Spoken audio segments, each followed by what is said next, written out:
we are on to Martinsville, and got a couple things to mention before we talk about the race. The Truck Series race. Timmy Hill got a top 5. High five, Timmy Hill fans. There's a Timmy Hill fan club on Twitter. He was freaking out, but the coverage got cut off for overtime, and people are not happy, to say the least. Outraged is the nice way to say it. It was kind of ugly. Todd Gilliland won. He said he had some words for team owner Kyle Busch. Said Kyle Busch can stay in his motorhome or something. It was pretty funny, but I was laughing pretty hard. Shout out to the Kansas State Wildcats football team. They beat the Oklahoma Sooners. They were beating them big, and then Oklahoma came back, but Kansas State still won. Texas is struggling with TCU. I've given up on them. Give me crap about it. I don't care, but Kansas State beat OU. That was pretty funny. On to the Cup Series. We have some storylines. Denny Hamlin just won the pole. He is the favorite to win this race. He is, I'm telling you right now, he's my pick to win. He's run so good recently. Martinsville is one of his best tracks historically. He has, 5 or 6 wins there? He's always done super good at Martinsville. It's been a few years since he's won there, but the way that this team looks right now, they look unstoppable, and I don't see it's going to be hard to stop him. The guy who's who qualified second, he blew an engine during first practice, and he has to drop to the rear for tomorrow's race. Chase Elliott, very bad start to his round of 8. He was one of the favorites going into Martinsville, I would say, and if he were to start second, he would be one of the favorites to win for sure.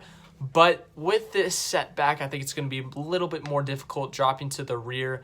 I don't know how long this rule's been into effect with the pre-qualifying practice, and you blow an engine, you crash or something, you have to go to backup parts. I don't know how long that's been in effect, that you have to drop to the rear. I always thought it was after qualifying, but apparently it's before qualifying too. So if someone could tell me when that rule happened, tell me in the comments, because I've been behind on that apparently, or I just don't remember it well enough. But big qualifying day for them. They still get their pit stall selection, assuming they pass tech and stuff tomorrow morning.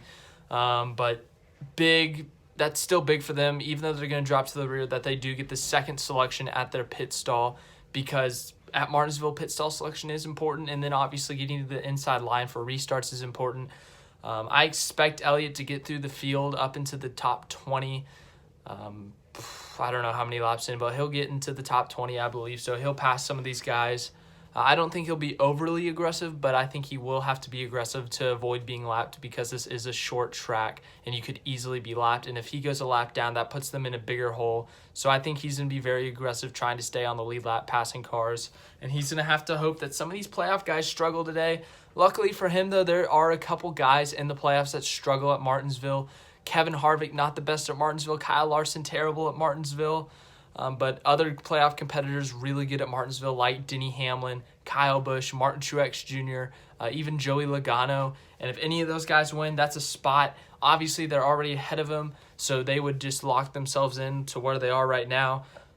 But that is huge for someone to win, so he's got to come back from that. As for other playoff drivers, Martin Truex Jr. starts third. He has never won at Martinsville before. He is looking for his first grandfather clock, and he is looking like he is hungry for a Martinsville win. He's come so close so many times. Last year, he was leading into turns 3 and 4 before Logano moved him. We're going to talk about that a little bit.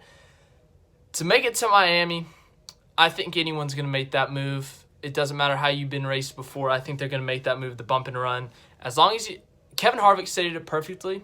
I think if you don't dump him, and as long as you get the lead, it's fine. But if you dump him, like what Denny did to Chase a couple years ago, that's a problem. And then if you move them and you don't even win, like if you move them and then move yourself out the way and you don't even win, then there's going to be a fight after the race because you didn't win. It wasn't a winning move. It was a move them out of the way, screw them, and then screw yourself. So you just can't be too aggressive with it, and you can't overdrive it. So it just depends on the situation. And obviously, I think guys like Kevin, anyone that's not the 3 Gibbs guys, I think will be that aggressive for the win, because they don't want to be in a tight points battle going into Phoenix where anything could happen. You could have a tire go down. You could have an engine failure.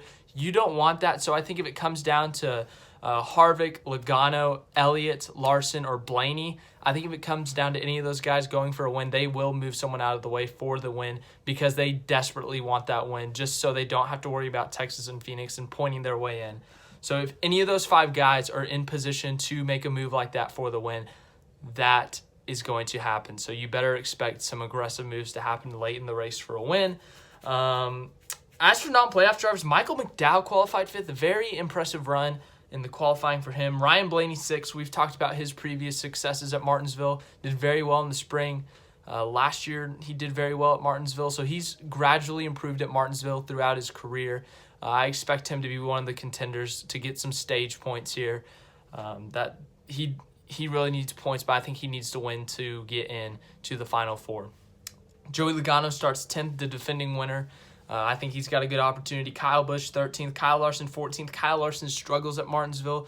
I have very low expectations for Kyle Larson. A top 10 would exceed expectations. He is not good at Martinsville. Only one top 10, I think, in 11 starts. So low expectations for Larson, but if he were to get a top 10, I think that is a win for that team.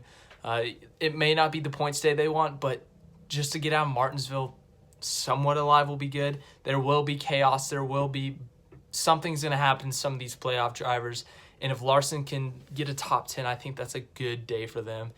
Other playoff drivers, Kevin Harvick, as I said, struggles at Martinsville, starting 22nd. And then Chase Elliott's going to have to start from the back.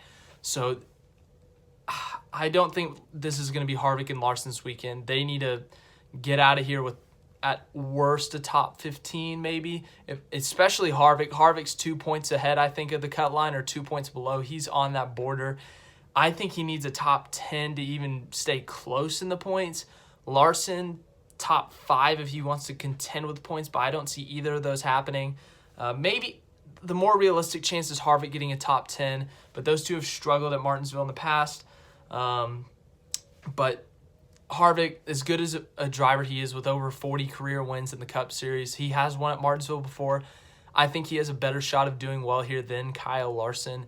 So if you are looking for someone on your fantasy team or something like that, I'd go with Harvick over Larson. Brad Keselowski, the spring winner, did not qualify too well, 15th. That's all I can think of with qualifying. It's going to be a crazy race. There's going to be pushing. There's going to be shoving. Cars are going to have damage. They're going to have tire rubs. They're going to have marks all over their cars. Your front bumper is going to be beat up. Your back bumper is going to be beat up. That's short track racing, especially when there's only one preferred groove at the inside line. That is a very, very, very, the preferred line that's very precious, especially on these restarts. Guys are going to be jockeying for position. They're going to be fighting. They're going to be trying to force themselves in. Once they hear clear from their spotter, they're going to be very aggressive to get in the line. But non-playoff drivers, if they're on the same team as someone like Eric Almirola, I would not be surprised to see him maybe let Kevin Harvick go for a stage point or something and then try to fight off someone behind him like Joey Logano, Chase Elliott, Kyle Larson, or someone like that. So teammates will play a factor in this, I think, non-playoff driver teammates. So look out for those guys. Jimmy Johnson, he's starting back mid-pack. But if he's going a lap down to Denny Hamlin, Chase Elliott's chasing him down for the lead, I would expect Jimmy Johnson to give a huge fight to Denny Hamlin, trying to stay on the lead lap for himself, but also trying to maybe wear Denny Hamlin's material out so that Chase Elliott could potentially catch him. Teammates, they're going to play a factor in this race. Lap traffic's going to play a factor. The playoff drivers themselves, I expect this to be a crazy race. And as I said, Denny Hamlin, he's so hot right now. It's hard to pick against him, so I'm picking Denny Hamlin. My second pick, I'm not going to give you a second pick, but the favorites I'd say are Truex and Hamlin, just where they're starting, where they are, how hot they've been in the playoffs. I would have put Elliott up there, but him starting in the back is going to be a huge, huge hurdle to overcome, especially if they get lapped early on. That is going to be a struggle for them, and I think they need stage points if they want to have a chance at advancing into the Final Four by points. Well, they're gonna have to hope for some caution, some strategy play if they want to score points in stage one. But other than that, I can't think of anything else for this Martinsville preview. It's gonna be crazy. But man, the truck race, FS1's getting a bunch of crap. K-State beat OU. I don't want to look at the Texas score right now. I know they're up by 4.5, which is ugly. But Timmy Hill got a top 5 in the Truck Series. How about that?